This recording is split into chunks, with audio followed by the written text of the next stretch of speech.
Welcome back, everybody, to Watcher of All Things. My name is Kiki, and this is my podcast where I talk movies, TV shows, and all things entertainment. And today, it is episode 72. It's a big one where we are talking The Last of Us Season 2. Honestly, I wasn't looking forward to reviewing this because I'm so tired of the discussion that I've seen online and just all of this debating online about the show. But then I was like, you know what? It's a good opportunity for growth and to really get into some deeper thoughts and reflect on my view of the show as a non-game player. So, keep in mind, if you are a Last of Us game player, I have not played the games. Honestly, my plan is now I'm going to play them because I pretty much know where the games end up, and the games seem awesome. They seem like so much fun. So that's kind of maybe this summer or this fall, I'm going to get both games and work my way through them. But as for now, it is the final day of May. My God, the month has absolutely blown by. I was looking at my letterbox last night, and I have watched 135 movies this year already. That is nuts. This point last year, I had 61 movies watched, so I think my goal is 300 movies this year. I really want to hit 300, and honestly, I think I probably will. A couple things to plug before we get into the news today, which there is some major news that we're going to be covering. One story in particular I'm really going to get into the weeds on, and I'm excited to talk about. New YouTube video just dropped on my channel, ranking the Mission Impossible films and Ethan Hunt's hairstyles. I put a lot of work into it. It was so much fun. I love the Mission Impossible movies, and honestly, the Final Reckoning is a mess, but it has already grown on me so much in a week. It feels like it's been a month since that movie came out, but it came out last week. That was our last episode. So go check that out on the YouTube channel. It is the most recent video posted. And of course, comment your rankings for the movies and Ethan's hair. I'm so curious what other people think because it's a really fun franchise where I think everyone takes little things away from the different films. Like, I don't know, there's been times where Ghost Protocol was my favorite, but that's when I was younger. Now that I'm older, it's something else. And so a lot of fun making that video. Another thing, timestamps for this episode. If you don't want to know any spoilers or anything about season 2 in general, before we get into The Last of Us, let's jump into the news.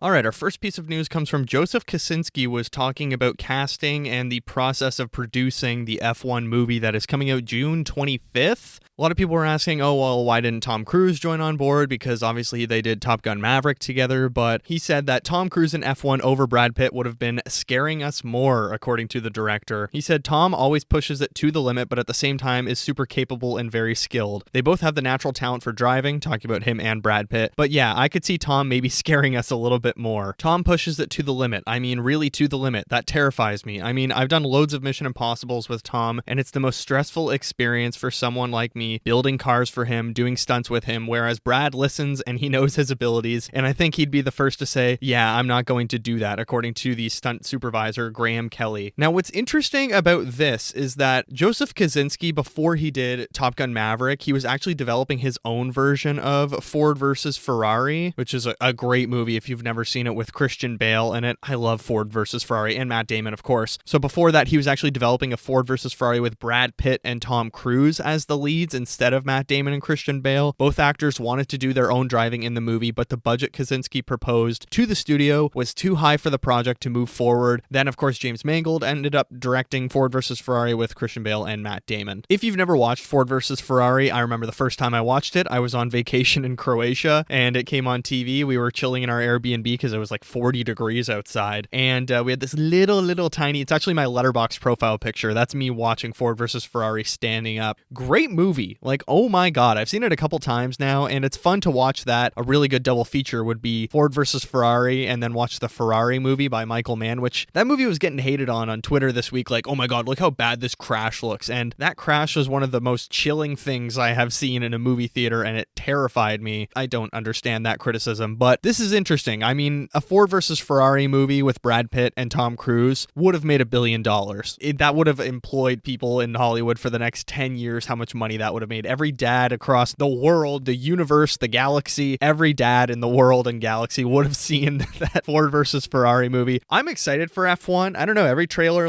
has me interested, and especially when I see the trailer in IMAX, I'm like, oh, that looks visually fascinating. I'm scared that story-wise it might just be the exact same same thing as Top Gun Maverick, where there's like the young hotshot versus the experienced hothead, and just going to be that same dynamic over and over again, where it's like they have to learn to trust each other because they're stuck in this different situation. They're very different stories, obviously, Top Gun Maverick versus F1, because Top Gun Maverick is about an actual mission that could kill people versus F1 is about a sport that could kill people. So I don't know. Either way, I'm excited. We of course will do an episode on it. That will be great. I can't wait to see it in IMAX. All right, our next story: The Penguin EP and showrunner Lauren LaFranc on season 2 and subverting the gangster trope. I loved that Oz was just a man. So this week, Lauren LaFranc was doing some press. She was actually talking about the fact that they're looking at doing a season 2. They're trying to figure out a story right now. If it happens, it happens. But they're actually looking at the Batman spinoffs as well, which is interesting. I feel like we did kind of know that. In a way, I think we figured that would probably happen after the success of The Penguin, and the fact that I think the movie is just taking so long to get made, the Batman Part 2. I mean, Robert Pattinson was cast in 2019, and he's had one movie over that amount of time. It's taking forever, but allegedly the script was turned in for the Batman Part 2 over Memorial Day weekend. Things are moving forward. They're going to start shooting in early 2026. Who knows at this point? I mean, allegedly James Gunn is writing the world's finest movie, which is a Superman-Batman crossover for his next DCU film. I think that could be very interesting. Who the Batman is in that, I'm very curious. I hope it's not that Brandon Skleiner guy that was in Drop and It Ends With Us.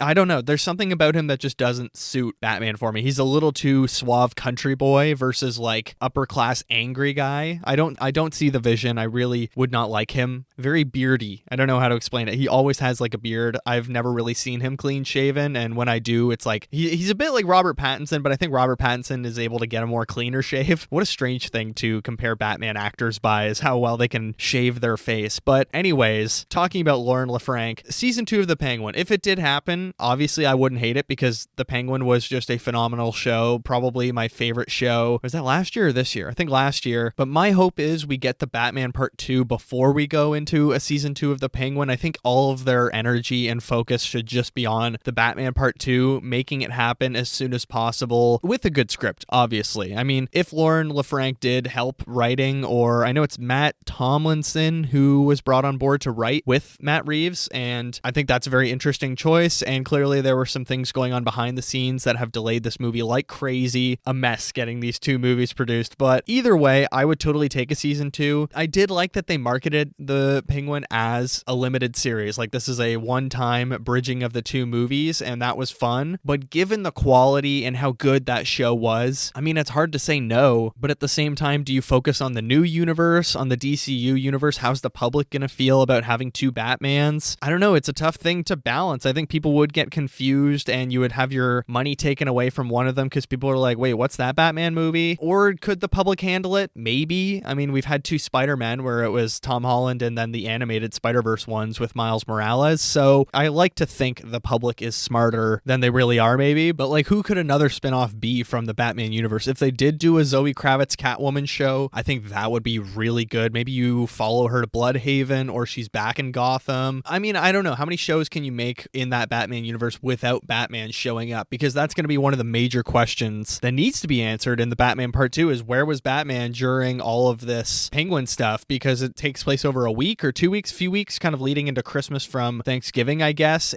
or Halloween rather, for the Batman. Where has he been all of this time as the city's kind of going to ruins again a little bit, or certain parts are with gang wars, and it's fascinating. I mean, he's helping the National Guard and stuff. Matt Reeves has said that like he's having this internal reckoning and he's having to deal with that. So there is a lot of material that they will need to process at the start of the Batman Part 2 or 2, whatever they're calling it now. And I'm curious who the main villain's going to be, whether it is Hush, whether they go Penguin is now the main honcho and it's another gang film. I could vibe with that, to be honest. Or if it's like, is Barry Keoghan going to come as Joker? But let's move into our next story. Harry Potter HBO series has cast Harry, Ron, and Hermione. I want to start this story by saying these 3 children are going to have so much pressure, so much public scrutiny, and it terrifies me. Just like Nathan Fielder talked about in season 1 of The Rehearsal, are child actors ethical? How do we protect child actors? And it's just, I mean, he was talking about more literally children that can't tell the difference between make-believe and stuff. I don't know. It worries me that these children are taking on the 3 biggest roles possible for a child right now. I don't think there's any other role in the world in like, you know, pop culture, film wise, TV wise, that a kid could take on right now, maybe other than Ellie in The Last of Us. But, you know, I do fear for these children that there's going to be so much maybe hatred or vitriol towards them, or what is it going to be like if this show, I mean, if the show's terrible, obviously, who knows what's going to happen, but I'm very interested to see where this is going to go. So Dominic McLaughlin will play the role of Harry Potter. Arabella Stanton is Hermione Granger, and Alastair Stout is Ron Weasley. I saw one of their auditions this week, and it was the Hermione actress, and holy shit, they nailed it. Like, that's terrifying how much she is just like Emma Watson, the one who played the original Hermione. They nailed it to a T. Like, could not go any better. I like that they went for a person of color. You're diversifying the main three. I mean, you have a ginger, a woman of color, and Harry just looks like Harry. I mean, honestly, he looks like a mini Daniel Radcliffe in a lot of ways, but it's interesting for sure. I mean, the photo they put out of them, I was like, yeah,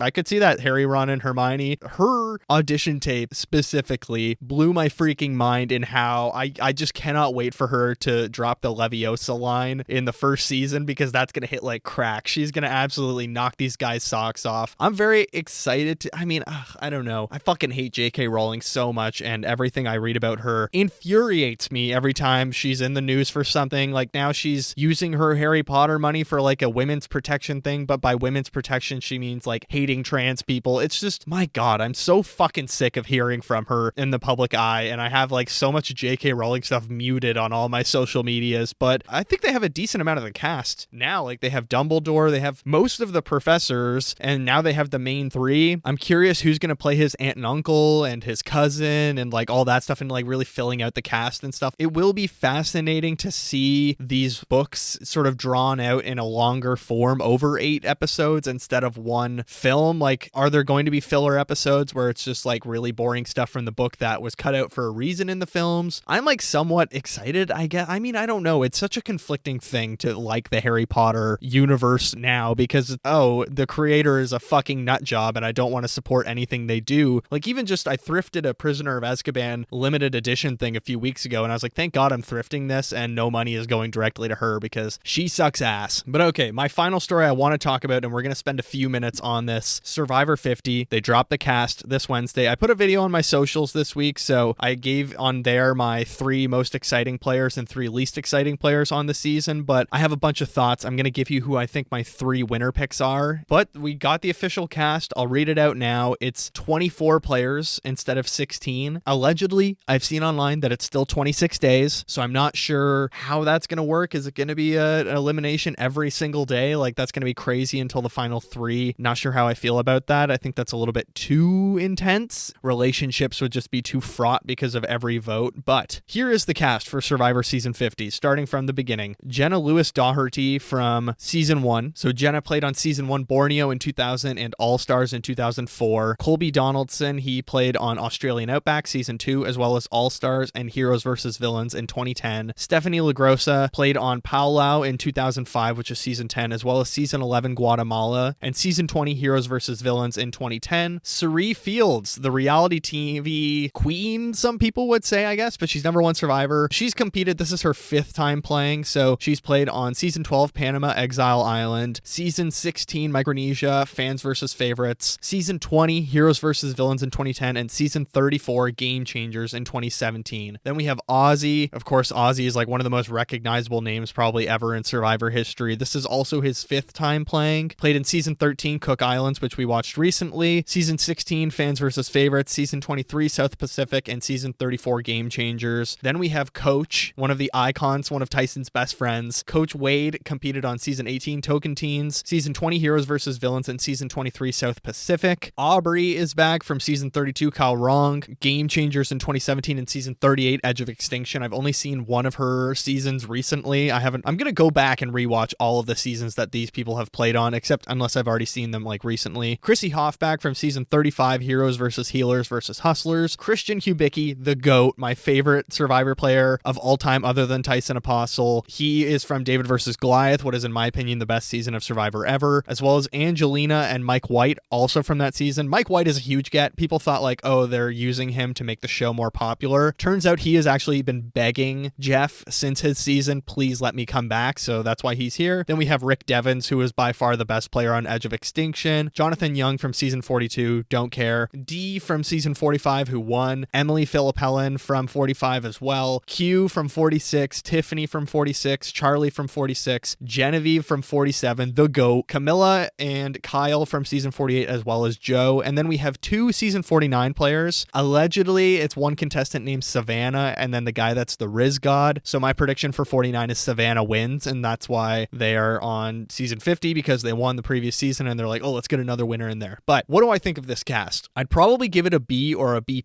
because there's no one from the 20s. There's too many winners from the new era. I don't know. I loved Kyle. I think he played an outstanding game, but we don't need to see Kyle again right after he just played. Same with Joe. Very boring player, but I think there is a huge psychological factor of Joe's game of, is he going to come back and play this super loyal game again, or is he just going to get eaten up and booted off in the first episode because everyone's like, yeah, I can't work with that, you're done? Or is he just going to be like, you know what, I played a good guy thing last time, this time I'm going full on villain mode, I'm going to stab people in the back, I'm going to play hardcore? I would love to see that from him. Honestly, I think he has full permission. If I were him, I would give myself permission to be like, you know what, last season I got to prove that I can be a good guy, and I am a good guy, but this is a game for $1 million, probably going to be $2 million because it's a special season, who knows, but boring pick. Ozzy and Sari, we don't need to see them come back. They've played modern seasons. We get it. We know what's going to happen. I think there's way more interesting characters that you could have back. Honestly, I think any winners coming back is kind of boring. I like picks like Charlie, who, you know, he came second on his season and he was really screwed over by Maria with that one last vote. I think that's really interesting. Those kinds of players that were so close to winning but never did. And, you know, I know Sari has never won and Ozzy never won, and they both came extremely close, but we've seen them play modern Survivor. I would rather someone from the 20s like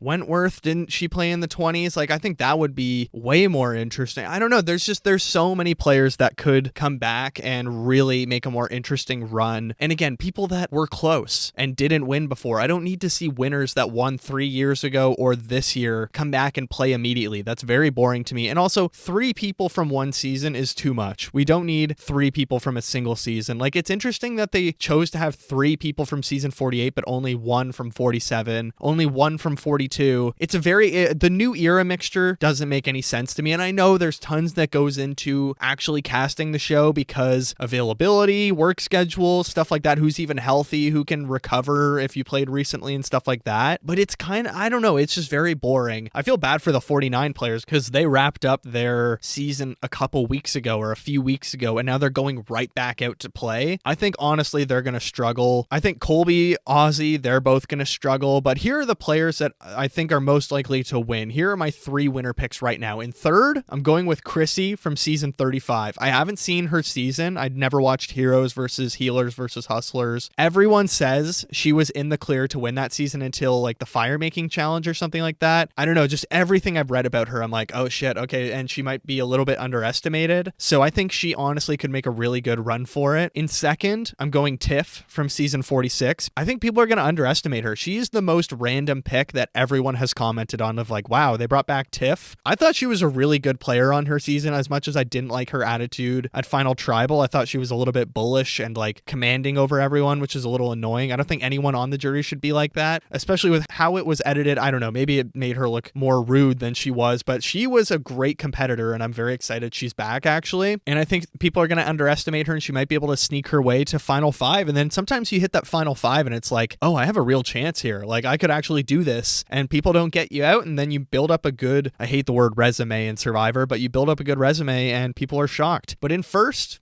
my winner pick for season 50, Genevieve from season 47. I think she played a fantastic game. I think people are just going to be intimidated by her of like, oh, she's so nice and like normal, and she's going to slip under the radar because everyone's going to try to get Charlie or Sari or Kyle and Joe or D, all of these like recent winners, or some of the old school people like Aubrey. I think people are going to gun for particular players at the start, and I think Genevieve is going to build up some momentum like she did in her season in 47. I thought she really was playing a strong game. By the time we got to the merge, I was like, holy shit, she could really take that. For me, it was between her and Rachel. Sam played a good season. I thought Sam played a really good game, but to me, I didn't know where his votes were going to come from at Final Tribal, so that's why it never seemed like it could happen to me. Versus Genevieve, I mean, if she got to the final instead of Rachel, I think she would have been the winner. So I think there's a lot of very interesting dynamics that are going to play out on this season. I'm curious what the tribes are going to be like. Is it going to be 4 tribes? Is it going to be 3 tribes? I'm interested to see how it plays out. I'm excited how it's going to play out, but that's going to be the news for this week. Timestamps again for The Last of Us. I'm going to do non-spoilers, then spoilers. So if you don't want to know anything about the season because you're planning on watching it, don't listen to it. Listen to the What Else I Watched segment right now, but let's do it. Let's get into The Last of Us Season 2.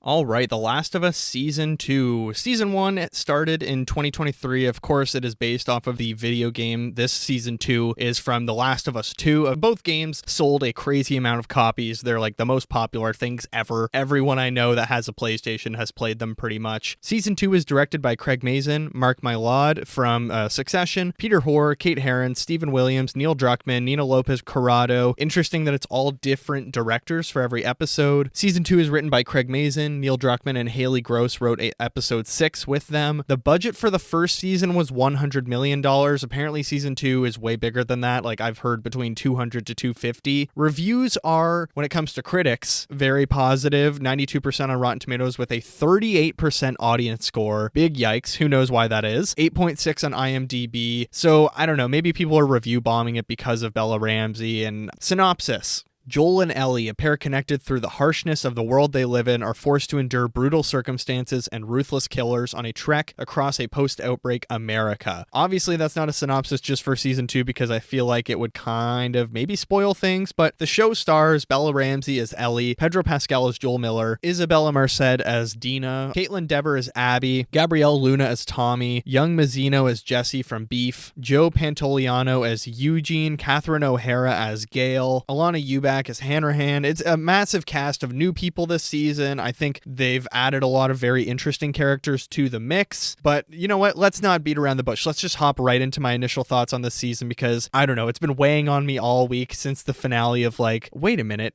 was this season good or was it awful? I would say my initial thoughts on The Last of Us Season 2, a weird season. I feel like it was good and so much happened, but nothing happened at the same time, or it just sort of washed over me. I don't know. I think I liked it. I think maybe it's not worth the sum of its parts, but I think every individual episode was enjoyable, if that makes sense. Like when I step back, the season as a whole, I'm like, okay, I want to start with the performances, of course, as always. Bella Ramsey is Ellie. I think they had a better season 1 than season 2, and it is a difficult thing when your role changes in a show and the focus really does shift onto you. It can be a little bit more different, and Ellie in this season is grown up. She's 19 compared to, how old is Ellie in the first season? 14? Something like that. And of course it's been a few years or a couple years since season 1 started, and I can understand maybe people thinking that Bella Ramsey's not right for the role, that they could have gone with someone else, because honestly there are some moments in the show where I'm like, maybe we could have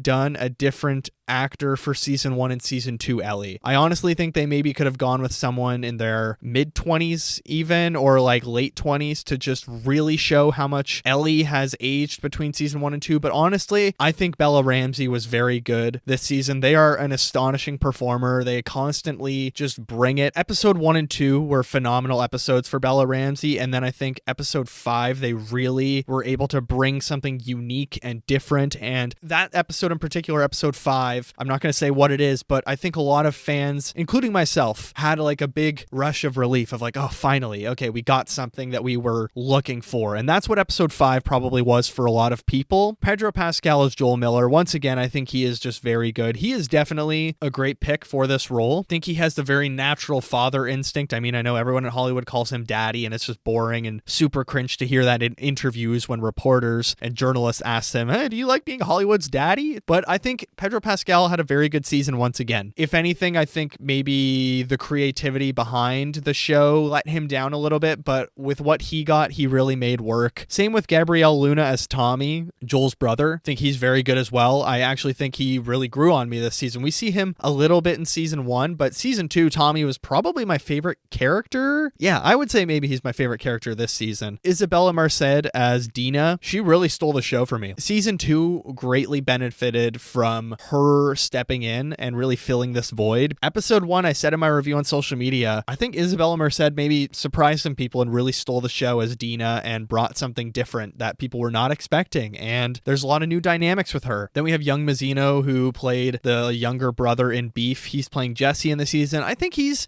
okay. I think he's a little bit stiff in some moments, and when he's giving us these very emotional moments, it can come across as very robotic. I don't know if that's how Jesse is in the game, but in a show, it was a little bit emotionally hard to connect to. Caitlin Dever is Abby. I thought she was fantastic. She is so good. Then finally, 2 more people I want to talk about. Jeffrey Wright as Isaac, Catherine O'Hara as Gail. Honestly, they're like 2 of my favorite actors in general in Hollywood when it comes to a lot of comedy stuff. I think Jeffrey Wright is really hilarious, but at the same time, he's one of my favorite dramatic actors. And then Catherine O'Hara is Catherine O'Hara. She's so funny in the studio, but they're both very good additions to the season. Bring something fresh, bring something different. We see these other parts of the universe being expanded that were very interesting. Let's hop into the story now, though. The story of season 2 felt a lot less focused. Season 1 has a very clear mission, even if there are like flashback episodes and time jumping episodes, getting Ellie to the Fireflies for the cure, right? That is the goal of season 1, is just getting Joel and Ellie to the Fireflies. Season 2, there's a goal, but it felt like there were episodes where I'm like, what is the story? Like, what are we doing here? What is the aim of this episode again? I know what we're trying to do, but like, how is this task really related to that? And I think that's maybe the difficulty sometimes of adapting a video game. And I think I do have a little bit of sympathy for Neil Druckmann and Craig Mazin in that sense, because in a video game, you can kind of get lost in a world where, you know, you're losing focus on the story because you have these fun events and things that you get to do as a player. But in a TV show, I felt like there were moments in this season where I'm like, yeah, okay, something clearly a side quest would be happening right now. And it just feels a little bit narratively unfocused. And I have heard some people complain about the second game that sometimes it can feel a little bit unfocused. But at the same time, I think just assessing this as a show, there are episodes that individually, brilliant writing and just like I really like what's happening. But then when you step back as a season, the story, I'm like, what really was the story of this season? And it just feels very watered down and handled in a very clumsy way at times. This season is meant to be this kind of like revenge tour, and the follow-up after Joel kills all the Fireflies, that's what this season is meant to be, all of the consequences and things that happen after that. But to me, it felt like we're moving our focus onto other things and other people in a very clumsy way and over-explained way. And let's just talk about the writing now, because very heavy-handed. I think in a lot of these emotionally big moments that are like, oh my god, this thing is finally happening, I really did feel the characters and the writers talking down to me a little bit. Like, yeah, I get it. You can leave it a little bit more ambiguous, if that makes sense. I just felt like they were really spelling things out. There's one scene that takes place on a porch. I won't say what it is. A very moving scene, and I did cry during it. One character just says yes and is like clearly answering something. And I was like, maybe you could hold that back and just like leave some ambiguity here because it's this important conversation. And after the season ended, I felt a lot of that. I was like, I feel like we could have got a lot more ambiguity this season of people's morals and people's feelings. I didn't need everything so spelled out. At the end of season 2, I kind of feel like I know where everyone stands. I know what everyone's view is on absolutely everything. I feel like I know every character to a T, and I'm like, is there really room for growth? I feel like they've clearly explained everything, and honestly, if they did not renew season 3, which they already have, but if they hadn't, I feel like a lot of people would have been like, yeah, that's fine. The way they ended this season, incredibly frustrating. The finale in particular, just really entertaining and good, but the last 5 minutes of the finale pissed me off. That's how we're wrapping this up, a show that we're not going to get for another 2 years. I think the viewership is going to struggle in season 3. I don't think people are going to come back. And in fact, the viewership's already struggled this week. So this comes from Culture Crave, who said, The Last of Us season 2 finale had 3.7 million viewers. That's a 30% drop from the season 2 premiere, a 55% drop from the season 1 finale. HBO expects the finale's viewership to grow, but season 2 is currently averaging 37 million viewers per episode globally. So viewership has already really struggled this season, and I think it's because a lot of people were just getting bored with the story and being like, okay, I think I got it. After episode 4, I think that would be the dropping off point for people, maybe 3, but for me, it was kind of a season of very high highs and very low lows, where every week I felt like, wow, that was entertaining, but then the last 3 episodes kept asking myself, what are we actually doing right now? How is this bringing us back to the story? After episode 5, I was like, okay, I think I'm good. I don't know. I'm really struggling with this season of just how I'm feeling. I feel like I keep flip-flopping. I'm like, no, it was good. No, it was bad. Very inconsistent season quality-wise. And maybe the show, unlike the game, and I'm not revealing anything, I think every character shows their cards a little early, or the show shows their cards a little early. Like, you kind of understand in episode 1 who the villain is, what are they setting up, what do all of these people want. Again, like I'm saying, there's no real room for growth in our story of like where people could go from here. From now on, we're gonna have to have very big character motivation swings that might throw some people off and be like, oh, that feels like a real change up. To me, everyone feels so cemented in their own corners right now, and I don't know, I just don't see a lot of wiggle room for our characters going forward because we've been so overly explained and heavily handed writing every week. And as for the structure of the season, I really loved the structure of last season, that we had these 2 flashback episodes. I just thought last season really moved us through the story well, starting the first episode with the actual like day 0 or whatever it's called, and then why Joel is,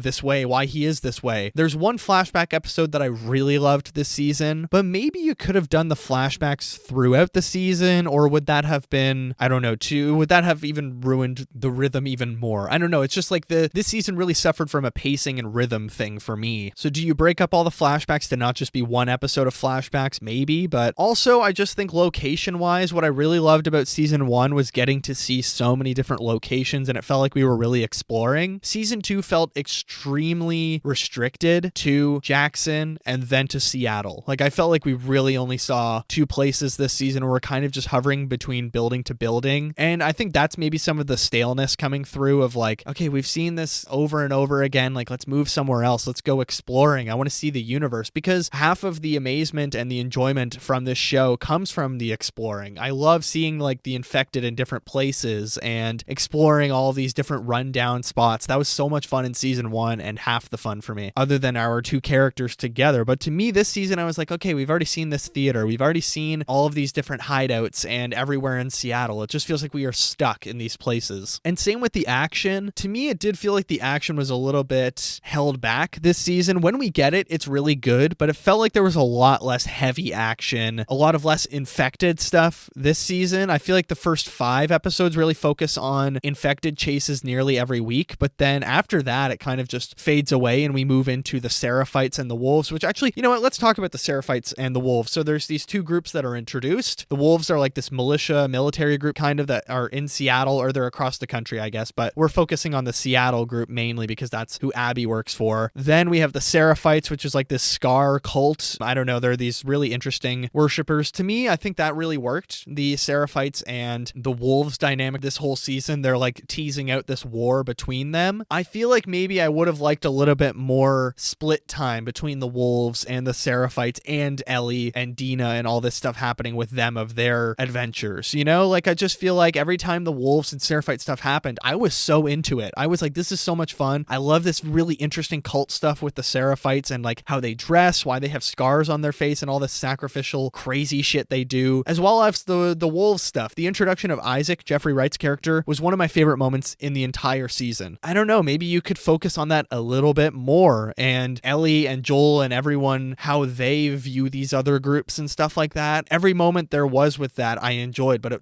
again, not enough focus on that. The focus of this show was all wrong this season. So what are the themes of season 2? I would say they're really trying to push on like the 2 wrongs don't make a right, the undoing the sins of our parents. That's a big one I think they're really going for, and then ruining our futures for a present vengeance. Like, are we willing to throw it all away just because we are angry? The themes don't feel as developed as season 1. Season 1 is like all about the me versus we of Joel being like, is it worth risking Ellie's life for maybe a surgery that wouldn't even work, who knows, just to possibly cure everyone? And that's what Ellie sees her purpose as, and that's where we meet them after season 1, because he clearly lied to her and she knows, and that's where we end up in season 2 at the start. But let's just move into 2 stars and a wish. Star number 1, some absolutely wonderful action set pieces. I mean, the first 5 episodes, the action is just fantastic. After that, I think it drops off a little bit, but specifically episode 2 has this giant action set piece that was just terrifying. Star number 2, I think just really good performances like Jeffrey Wright, Bella Ramsey, Pedro Pascal, Caitlin Dever, Isabella Merced. My wish, more focus, more ambiguity. You don't need to talk down to us as viewers, but I don't know. Overall, pretty okay. I think in spoilers, I'm going to have a few more more things that I really can talk about more specifically that bothered me or that I really loved, but I hope you get how conflicted I am from this review. A lot of this stuff felt like it didn't really matter in the long run, or just things would happen so randomly this season, and it's, a huge part of the game, but in the show it feels almost a little bit out of context. But overall, season 2 of The Last of Us, I would probably give it a 3.5 out of 5. I think it was like mostly good, way more good than bad, but very high highs, very low lows is the perfect way to sum it up. Let's get into spoilers.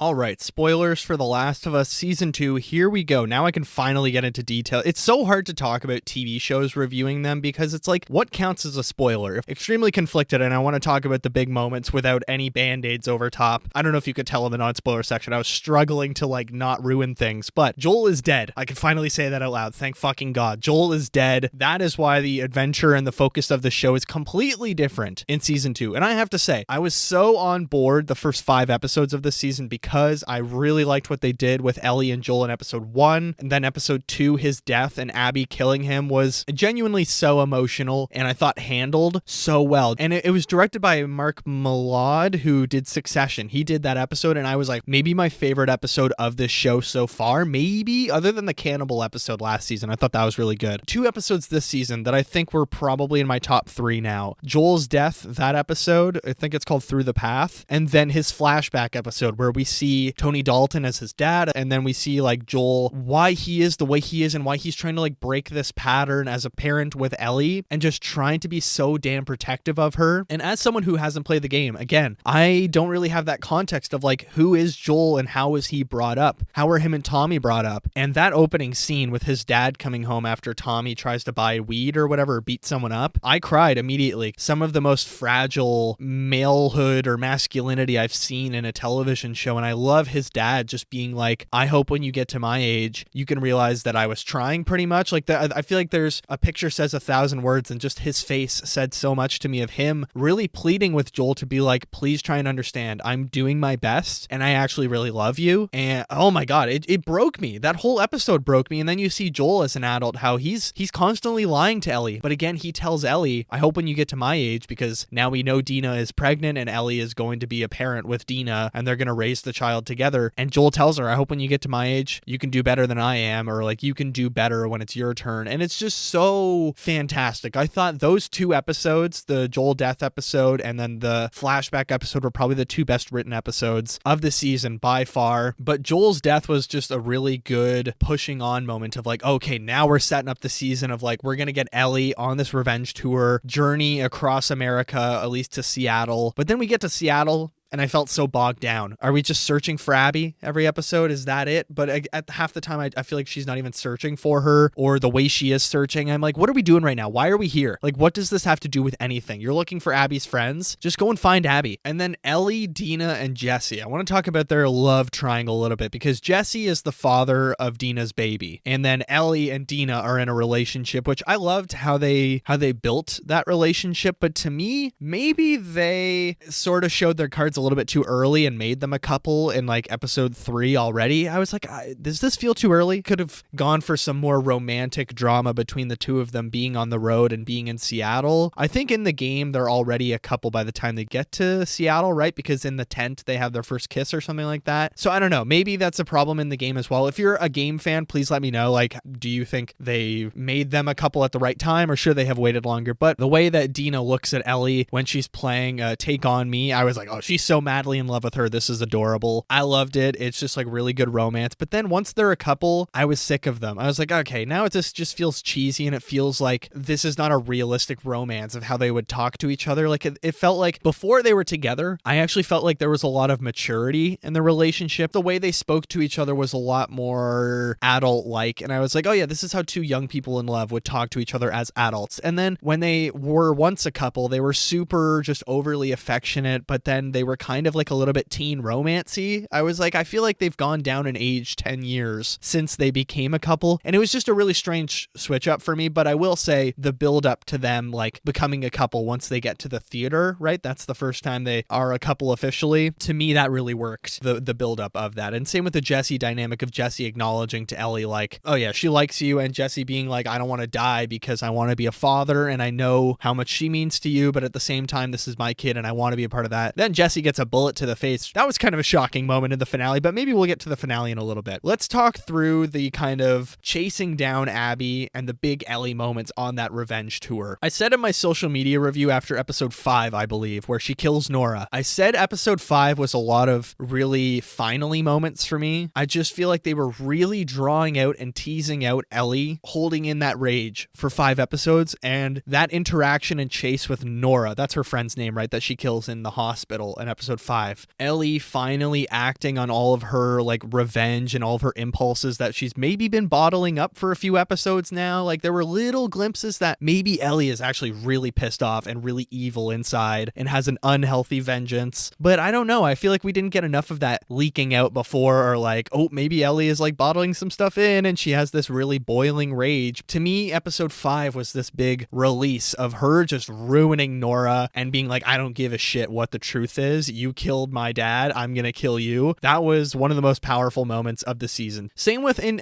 episode 1, Gail, the therapist, when she's talking to Joel, talks about the death of Eugene and how Joel was involved in that. And I was very interested. I guess in the game, they don't show how Eugene actually died and Joel killing him, but we got that in the show. I might be wrong about that. Please correct me below if I'm wrong. But one thing I really wanted after episode 1 was like, oh, I really want to see how that Eugene stuff played out. And that's in the flashback episode of this series. I thought that worked really well because, again, it's this lying issue that Joel has with Ellie where he just cannot tell her the truth for the life of him. He's just constantly lying to her, even if in his brain this is for the best and this is for not just the best of me, but, you know, the best for everyone. And he's scared that Eugene is going to be infected by the time they get back to camp, and he's lying constantly to Ellie. And it's just like, God damn, Joel, like, just be honest. Stop promising things and then turning back on it right after. Oh man, I was just very happy with how that went down and Ellie telling Gail right in front of Joel. But the big action set piece that I really loved this season was the siege of Jackson by all of these infected. It's the episode where Joel died. To me, all of the effects were gorgeous. Like, oh my God, so well directed. The action, one thing I really like in action movies, or what makes me appreciate action, is when you can tell where everyone is and what the spacing of the environment is. That's one thing I really liked in Warfare, is that like in these little houses, or the house that they're in, you can tell where everyone is exactly in the room, where they're looking towards, who they're looking towards. And I felt like the action in episode 2, I could really tell where everyone in Jackson was, how far they were to the house where Joel is eventually murdered by Abby. And I just thought it was so well spatially put together, the design of all the infected, like how that all is choreographed and them coming in, the destruction of the town and the aftermath of that. It's just all super fascinating, and that was like the most riveting part of the season to me. Same with, there was an action moment where Ellie and Dina are underground in like this subway station after they've gone into a wolves, I don't know, hideout or whatever. That looked amazing, and it was just a super intense moment. Crazy. And then Ellie, of course, it's revealed that she is immune and Dina finds out. I loved all of that. I thought all of the action moments just really hit this season. Most depressing moment of the season by far, other than Joel's death, when Ellie kills the pregnant girl that's friends with Abby, but she doesn't know she's pregnant until she accidentally shoots her in the neck. That was one of the hardest moments to watch for me in the season. Like, my jaw dropped. I was very uncomfortable, and I just felt so icky watching, like, oh, this is bad. And Ellie's devastation, again, Bella Ramsey, they played it fantastic in that moment. But all of the really big, I don't know, high moments of this season that I loved, I really loved. All of the really great action stuff, all of the really atrocious deaths that are just like, oh, this is heartbreaking, work really well. The only one that I was like, that's like really sudden, I think Jesse's death was interesting in that I was like sad when it happened, but I felt like his character, I was like, okay, like, I don't know, he's a little bit stiff the whole time, and he was sort of in and out of the season, and every time he's on screen, he's kind of just like giving shit to Ellie, or we're just getting very direct lines from him, and I wasn't that interested. But the whole like final 5 minutes of the finale where it's like death, Tommy on the ground, Abby pulls out the gun, we hear a gunshot, I very clearly think that's Dina that's gonna shoot Abby in the leg or something, or shoot near her, and she runs off. Again, I know how this series ends, I won't spoil in case you don't, but I'm guessing probably Dina fired the gun in that moment. But then we get to the final scene of the show, is Abby waking up in the Seattle Seahawks stadium. Now the next season is going to be an entire Abby flashback, which good luck getting viewers to come back for that. I'm interested to see how those 3 days were from Abby's perspective, because she was missing, but I think a lot of people will tune out for season 3 and the viewership is going to majorly drop. But all right, I think I'm done talking about The Last of Us season 2. I've kind of talked about it every week in the What Else I Watched segment. So I don't know if there's stuff you were wondering why I didn't mention it, go back to the What Else I Watched segment every week for the last 6 weeks and you can find it, or on my social media. I did a video every week, every Monday, talking about the episodes except the finale. So go check that out there. But right now I want to get into what else I watched. All right, what else I watched? I have 4 movies, 4 TV shows, / one, like, I don't know, online show that I watched thing, or like an interview, and then 1 book. I've been watching so much Mission Impossible recently, guys. I re-saw The Final Reckoning, which I'll talk about in a moment, but I was re-watching all of like the other movies before I did my videos, and of course editing Mission Impossible all week for my YouTube video, just editing the video. So I'm so Mission Impossible coded right now, and it's all I've been thinking about, but I'm excited that the video's done. Final Reckoning has come out. It's come and gone. I really have a lot of stuff that are like big movies that aren't new releases that are coming out in the next few weeks that I'm going to see, and I'm going to watch both at home and one old movie next week in theaters that I'm very excited. So what else I watched is going to be way less Mission Impossible in the near future, but let me start with my book. I finished The New Avengers Volume 1. As one commenter on my TikTok pointed out, this is actually Volume 2 of Volume 1, the book that I'm reading. It makes no sense. I don't understand it, but all I need to know is that I liked it. I think Bendis, the author, his dialogue is very drawn out. Like, it's almost like he had a word minimum that he needed to reach, because every conversation is Spider-Man, the guy from New York, the guy with the spider bite. Like, it's like someone says someone or something, like a proper noun thing, person, place, or thing, and then after it's a million questions, everyone confirming that person, and it's like over and over again, and it gets very tiring. I haven't read Volume 2 or Volume 1 of Volume 2, whatever the next book is of The New Avengers. I'm going to read it tonight and tomorrow. There will be a video. Of course, I'll talk about it a bit more on the podcast next week, but let's move into TV shows right now. I finally finished season 2 of The Studio, episode 9 and 10, where it's all about CinemaCon, and Matt has this huge plan for CinemaCon with the Kool-Aid movie and like Black Widow, that's Scarlett Johansson, but the Zoe Kravitz movie. And I thought the final 2 episodes were absolutely hilarious, where he has an old school Hollywood buffet and no one knows what he means by that, and Zoe Kravitz eats a shitload of mushrooms. Very funny. I think the season 1 of The Studio was so good, and every week really went on to something different in Hollywood that we, as average mortals, would not know about, versus the studios and the suits of like what they go to, what they do. And it's pretty much him committing a faux pas every single week, and it's so much fun. I loved how they talked about representation and casting and how sometimes it's a double-edged sword. They talked about like Hollywood and how it's seen in like bigger places in Hollywood as well, like doctors and stuff like that. That was a really fun gala episode. The One Shot and that whole thing with like prestige films and Matt wanting to make these franchise things, but also these like nice artist driven things that were really good. It was just a lot of really fun things, and I'm like, oh, we're getting an episode on this. That's so cool. And I really loved it, like Comic-Con and the Kool-Aid movie, having to do a Barbenheimer 2.0 and stuff like that. It's just, if you haven't watched The Studio, if you have Apple TV, even if you don't, honestly, Apple TV has a lot of good stuff on there. If you're like looking into, or you're on the fence about getting it, I would totally recommend it. But The Studio was a lot of fun.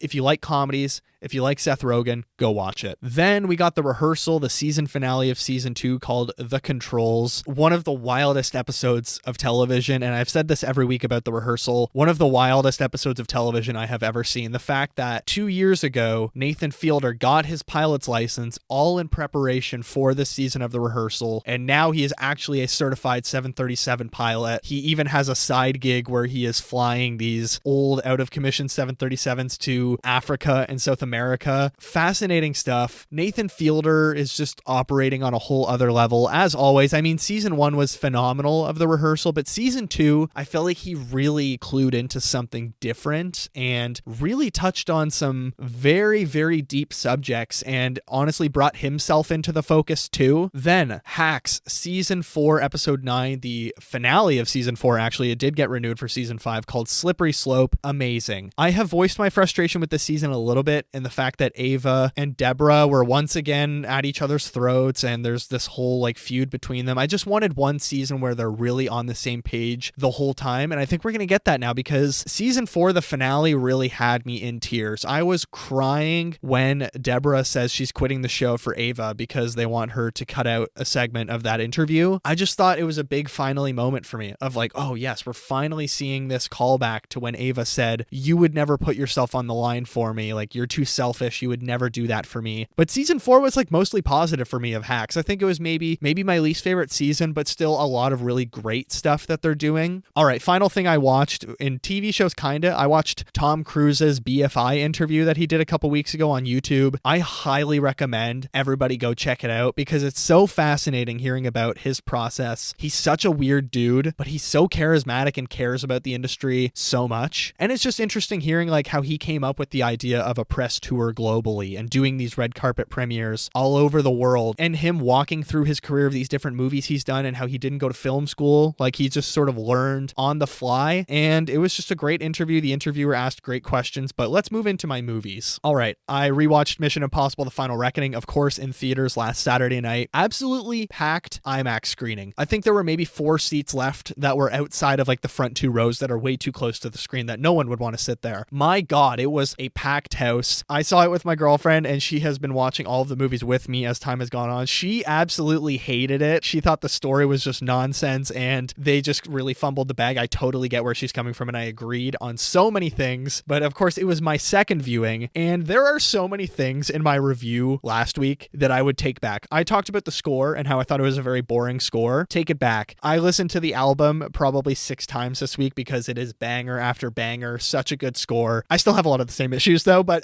to me, I think once the disappointment washed over of what I was expecting versus what we got, I was able to enjoy the movie a lot more, and I had a lot more fun with our characters. I still think there's tons of issues with the final movie, but like the action is so good. My heart is racing again just thinking about the submarine sequence. That makes me so claustrophobic. The plane stuff is really just Fallout repackaged, but like still exhilarating. It was so funny because right before I mentioned it last week, right before I saw it the first night, I texted my girlfriend, Ethan's going to live. Then I asked her like 2 minutes before the movie started, or actually it was when the lights were going down. I was like, okay, quick, is Ethan gonna die? She's like, yes, Ethan's gonna die. And she was so bewildered why they did not kill him. She's like, this was the perfect time. They should have done it. But still, 3.5 out of 5 stars. Very messy movie, but very fun, and I honestly want to see it again. Then I watched Fountain of Youth last weekend, the Guy Ritchie Apple TV original film with Natalie Portman, John Krasinski. My God, it was painful. Like, John Krasinski is genuinely the most uncharismatic, boring actor, maybe in Hollywood, like, period. He makes Ryan Reynolds look like an Academy Award winner, or like the embodiment of anti-Riz is what I said in my Letterboxd review. It's just a very, I hate using this word, but it's a boring movie. It's like I would rather watch National Treasure right now. National Treasure is a banger, both of them. And this movie just feels like it's trying so hard to be that and recreate this magical dynamic and like this family element of this National Treasure type thing, and it just doesn't. Natalie Portman's character is so confusing in the movie, and it's just,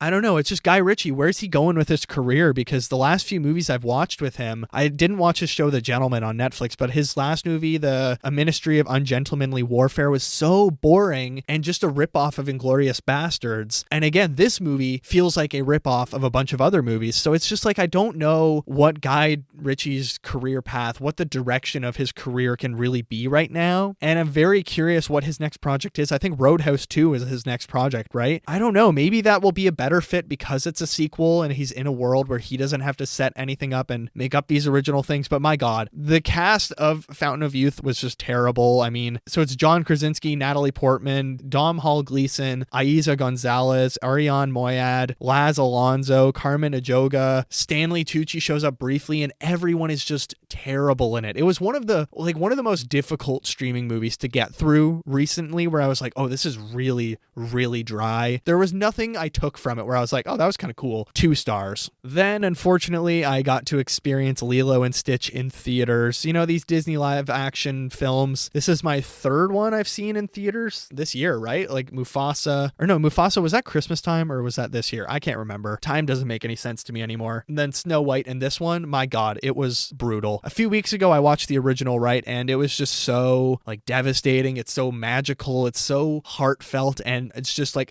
it's one of the most impossible movies to watch without crying. This one, the new live action adaptation, I had zero reaction. the whole time. I did not laugh at one joke. I did not even come close to like choking up at any moment. It's so flat. It's so rushed. It's so frankly boring and just feels super like fart and burp jokes every 2 seconds. And I said in my review on socials that I was seated next to a child on my left who was probably between 5 and 7 is my best guess. And he was with his parents and he seemed very excited before the movie. Like I feel like he had seen the original, and even his mom seemed like she was a big fan of the original when I heard them talking. And my God, none of them reacted. The 3 of them did not have one reaction the entire runtime. It's a nearly 2-hour movie. I didn't hear one laugh. I didn't hear one like little giggle or anything. And I was like, oh, this is not playing well. I don't know if I heard a single laugh in my theater, and it was just bad. It was like a very sad experience for me of just seeing how much of the culture of Hawaii they strip away. And it's just like they keep making this one joke about the US Marines that I was like, why are we doing this? Why do we keep mentioning the military? It's not funny. It's just such a random joke. And I feel like one writer on the staff got really attached to it and it was like, oh, we can do the Marine joke again. And it's like, please stop. That's when you would fire that writer. It was bad. The actress of Lilo, I feel really bad for her because there are a lot of moments to me where the eye lines just completely aren't there between the CGI Stitch and her. And there's one moment where her sister pets him towards the end of the film and her hand is not even close to touching him. I was like, oh my God, what have they done? It's just there was no care in the directing, no care in the craftsmanship of the film. It just felt like all the heart and soul was stripped away and it's like a purely financial project. That's it. There's no like, oh, I really have this fun idea for a Lilo and Stitch remake that I think could work. It's like, oh, we need to make a Lilo and Stitch remake because it's a popular thing and that's it. So disappointing, 2 out of 5 stars. Then I continued my DCEU watch through with Aquaman from 2018. Interestingly enough, I've never seen it. I don't know why, it was just always on my radar, but I never got around to it. I think after, BVS, after Justice League, I was a little bit burnt out by all of the DC movies and I was like, okay, maybe I don't see Aquaman, or no, it was 2018. So I don't know what was going on. I was starting university and I didn't have time or a car to go to the theater, but I watched it last night. It's directed by James Wan. I want to say it's such a confusing movie. There were parts of it where I was like, this is the coolest thing I have ever watched in my life. This is literally a comic book brought to life. Then there's other moments where I'm like, this may be the worst movie I have ever watched. I said in my Letterboxd review, it feels like a 1990s superhero film where the dialogue is so painfully cheesy and corny and they're not taking the characters like as real life and seriously. Like you can be simultaneously super comic accurate, but take this character as serious as possible. I think Sam Raimi did a great job of that with Spider-Man. Those movies are so like comic booky, but then at the same time, I feel like they really take the subject matter seriously, which I love. Aquaman, Jason Momoa is a fun dude as Aquaman, but I think he's miscast. So much de-aging and CGI fluff everywhere that it really threw me for a loop. I was like, this is so colorful, and then you get a second shot where someone's de-aged and you're like, ugh, yeah, very weird. The story is way too long and drawn out too. It's a 2-hour 31-minute movie, I think. I was like, this is taking forever, and like we're still going. But overall, like I don't think it's by far, the best movie or the worst movie in the DCEU. I gave it 3 stars because honestly, I was pretty entertained for a lot of it, even if it is just way too long and some of the wigs are terrible. But yeah, also game-wise, I've been playing Battlefront 2 like everyone else this week. Everybody's coming back to it and commenting on all of my stuff, Battlefront 3 or whatever, and like I agree, we should get Battlefront 3. But last Saturday, I was playing with my brother at midnight or something, and the servers crashed because there were so many people playing. It was nuts. There was like 28,000 active players at once, the most the game's ever seen. Kind of wild, but that was really fun. As for next week, I think I'm going to the theater 4 times next week. So finally moving away from Mission Impossible, as sad as it makes me, but moving into a lot of new stuff that's going to be a lot of fun. So look forward to what else I watch next week. But as for now, I think that does it for this week's What Else I Watched.